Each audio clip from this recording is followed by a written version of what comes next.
Hello guys, আসসালামু আলাইকুম। নামাজ পড়ে নিলাম, নামাজ পড়ে এইখানে গেলাম বরাব্বা তারা ঘর। আর বাইয়ে কার্ড ওটাইন বানানির দিছিলা, তো ইটাইন আনছেন আজকে। আর ইটাইন আনিয়ে এখানে কার্ড ইটাইন সব এখানে প্যাক করা হইলো। এখানে বড়াম্মা বড়াব্বা ছোট ভাই মা A বাবি few আমার moments বোন later. আমি এখানে সারা এখানে ইটাইন প্যাক করলা। আর এখানে দিনত তো আগইয়া আসছে। আর পরে ইনভাইটও করতা।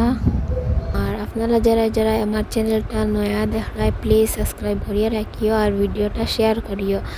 আর এখানেও সব ওইখানেও প্যাক করাই গেছে। আর এখানেও ফান দিয়াও দামান দখলতারে ফান দিয়া দাওয়াত দিতে লাগে, তো ওটাও রেডি করছেন। আর প্লিজ আপনারা যারা যারা আমার চ্যানেলটা দেখায় লাইক করিও, কমেন্ট করিও। আর ভিডিও ভাল লাগেনি নানি কমেন্ট করি জানাইও। আর আজকের ভিডিও তো খানো, থ্যাংক ইউ, আসসালামু আলাইকুম।